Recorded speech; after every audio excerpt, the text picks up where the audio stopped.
Bro, Villas Boas, man. I'm telling you, has. bro, man. Came in, young guy. You know what I'm saying? I think even Villas Boas must have done something to get some credits. He won the surely. European. He won the European title. I think he won the Europa League and the league. I think he done that. Yeah. Before. In Porto, yeah, there you go, man. So he done something in it. But end of the day, man got found out, bro. Same way Scolari got found out. Bro, managers have been found out, that have been better than this manager, bro. Like, but this is what I'm saying. He's not he's not the best manager to come here and fail, blood. Like, he's not. Yeah. You know what I'm saying? Yeah. Like, and there'll be many more. You see what I'm trying to say, bro? There'll be many more. I ain't gonna lie to you, man. You just gotta until you find the one, you just gotta keep sacking, man. Them. I think the days of being kind of sentimental about managers, bro, it's one of them where, like, yo, if it ain't working, man, you just gotta just keep it moving, man. You know what I mean? Real Madrid will sack Xabi Alonso. I'm telling you now, man. They will sack Xabi. Oh yeah, Xabi Alonso ain't lasting 18 months in that job, mate. You know what I mean? He won't last that long. They don't win what they set out to do, and they don't get their targets in. Mate, you could be ex-pro. You could be, you know what I mean? You could be like, you could be ex-legend. Brother, you're going, man. Like I said, bro, if you don't show anything, he's had a year nearly, man. It's approaching 1 year. He's had, 8-9 months now, man. And like I said, it's been a horrible 8-9 months. Certain man don't get that time, Certain man would have sacked him. The thing is with us, we should have sacked him after the Europa League final, man. Like, we literally missed. What did I say? What did I say, bro? Man, I'm saying I was premature. It's premature. Before you know it, 29 games, 28 points, my brother. Nearly 30 games. That's nearly a full Premier League season, That's nearly a full Premier League season. 29 bro. Nah, real talk, man. Should have sacked him after the European. That's when I was done with the manager. You get me? I was like, listen, man. Listen, just just move on now, man. You get me? Like, he's done what he's done now. Now, at least now, new season, new players. Because we were gonna buy Cunha anyway. We're gonna buy a Boomer anyway. Yeah. We're gonna buy them players anyway. We're gonna buy Beleba anyway. These are not no specific players for the system. They're not manager signings, they're not manager system signings. They're all four at the back players.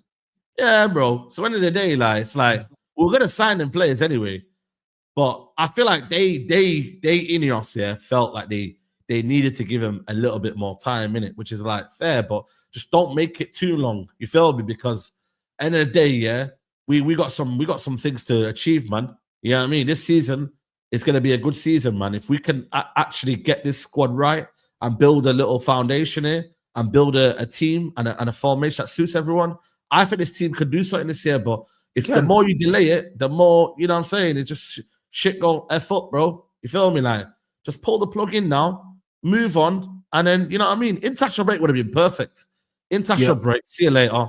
Right, we're going to get a new manager in. But I don't know, man. I don't know what they're waiting for. Are they waiting for a Man City getting smashed? Chelsea getting smashed? What are you waiting for? I have no idea. And there's an international break coming up now, but you know what I'm saying? You would, and then the next one's in October. I can't see him still being here after that October international break, bro. I can't see it, bro. Because it's looking mad right now. Do you know what I'm saying? It's looking very, very mad right now. And this Kobe Mino situation hasn't made it no easier. I think if Kobe is the catalyst, to get this fan base to see that this manager doesn't have a clue what he's doing, then so be it, innit? So be it, yeah. I think that Kobe Mino is valuable to this club as an asset, not just as a player, but also obviously they're proud of always having an academy player in the squad. Do you know what I'm saying? And they wouldn't be looking to sell him, bro. Do you know what I mean? I could see Jim, I could see Jim saying categorically, absolutely not, he can't leave. Yeah. So something's got to give then, innit? Like, something's got to give. And that has got to be Amrin. You know what I'm saying? Yeah.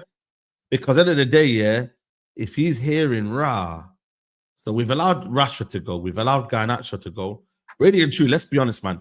We didn't really see that coming, for a while, because we always thought Ineos would keep them sort of players in it, or just in general. Like, I'm glad they haven't, though. Yeah, of course. But this one here, they're like, yo, nah, man, we've seen the uproar in the fan base. What's going on, man? Why can't you get him into your system? Why can't you get him into your team? This is where Jason Wilcott's got to step in and say, yo, listen, like, you got to play Kobe Mino. I don't give a shit if it doesn't fit what you're trying to do or not. You gotta make him play. You know what I mean? And them words, I think them words, what he said, will backfire against him. The fact that he said that's he's fighting for Bruno Fernandes' position, bro. I thought that was hella cheeky, you know. If I'm Kobe, I'm thinking, yo, that's hella cheeky, you know, because Ugarte ain't that great. What do you call it? Casemiro, like I said to you, man. Like I'm a younger version. I could do more. You know what I'm saying? Like, what's going on here? And furthermore, it's like Bruno can't have a bad game now. You put it out there, you've effed yourself up, you know, because you've now said that Bruno is like invincible. He's like, yo, he can't do no wrong. He can't play a bad game. He can't not start a game. He can't whatever. Like, he's gonna be playing every single damn game, basically. Like, he's exposed himself, man. So I don't know, man. Maybe what he said was good for the fan base to hear, because that's how he feels, isn't it? You know what I'm saying? That's how he feels. So you know what? He's made his bed. He's got a lie in it now, man. So let's see. Yeah, man. I just think this whole situation, I think there's things that we're not being told, and there's things that people are getting wrong. Do you know what I'm saying? Because the Kobe situation, for instance, like, he's got 2 years left in his contract, and I think a lot of this has got something to do with his contract, bro. You know what I'm saying? Because he's got a couple years left. You look at the England players we've got in our squad at the moment. They're overpaid players, isn't it? We've got Luke Shaw, we've got Harry Maguire, we got Mason Mount. Mason Mount's on 250. Luke Shaw's on like 170 or something like that, or maybe more. Harry Maguire's on about that. So Kobe Mino, they're probably looking at Kobe, his agents are probably looking at Kobe saying, yo, Kobe's only on 20K. He should be on, like, he should have parity with these players. The problem is, all of the players I mentioned, we signed, they didn't come through the academy, and academy players tend to get fucking violated when it comes to contracts, unless your name's Rashford. And also, it's one of them things where, because we're trying to bring the wage bill down and that we want some parity, like, what he's worth in this squad right now, in terms of price range, you're looking, Ahmad's on about 90, 100, and he's not worth more than Ahmad. So in this, I agree, but he will be lower than that, though, bro. He'll be lower than that. In the current wage bill that we have right now, he's probably 80K or something like that. But we don't. The thing is, I think this 180K, by the way, is a myth. I really do. I think this 180K. Shout out to Faz. I think this 180K is a myth, bro. I don't think it's 180K. I think we're all kind of like lying to each other around 180K. The media have just put it out there that it's 180K. I don't think it is, man. I reckon it's probably around about that 80, 90 ballpark mark. You know what I'm saying? Like, he's not after, bro, to be demanding 180K when you've had a year-ish out due to like injuries and not on form. I think it's, I mean, they're trying to make him out look like he's some sort of greedy guy, man. I really do. I don't really believe in that. But I think it's more his agents. I don't think it's him, bro. Yeah, of course. But then they're always gonna go high to kind of meet in the middle. You're always gonna try and get. I don't believe in the 180 stuff, though. No, I don't believe in that. You know what I'm saying to you? So it could be a bit more than 90, but it's just to make sure that it's in the best interest for his guy. Because if they say 60, Ineos will say 50. You feel me? Or they might say a bit less than that. So he needs to say, you know what? At least give me a little 80, 90, you feel me? And then we can at least then be like, you know what? I'm cool with that. Because a lot of players in the Premier League are on 80, 90, bro. And he's 20. So by the time he gets his next contract, he might be on like 150.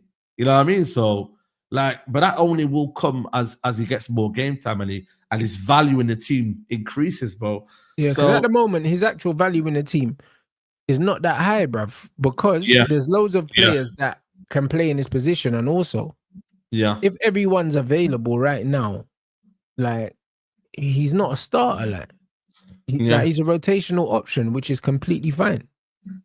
Yeah, but the thing is, there's one thing being rotational option versus another thing of, yo, you ain't playing unless. Yeah, but this is it. When he's not coming off the bench and we got 5 subs, this is when managers violating. That's when you're violating, because at the end of the day, I think even Kobe would know there's competition for places, in it. Mhm. We all want competition for places, in it. Like I don't think there's a situation where at United there shouldn't be competition for places. But at the same time, though, when you know Mason Mount's then playing in midfield, then you see Ugarte coming on again, who you know, by the way, has had a stinker. You think these players just think, yeah, you know what, man, you played all right, you know. You did all right, didn't you? Nah, man, they know when they go home, yeah, and they chat to their brothers, they say, yo, Ugarte was trash, man. He weren't all that. Bruno was trash. He weren't all that. You think they're saying like, oh yeah, you know what, man? I'm not really gonna play, man, because I feel like he played well. Nah, man, they know who's played well. They're obviously not gonna say it to their faces because that's not how it works. If they're teammates, but behind closed doors, they will be saying to each other, yo, I know I'm better than this brother. I know I'm better than this guy.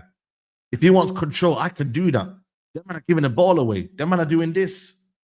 You know what I mean? So they know what's going down, man. So I'm like, yo, man, end of the day, it's one of them where, you know what I mean? Like someone put a stat up the other day saying, oh, Manu has played games, but look at his last 10 games. It's been all off the bench.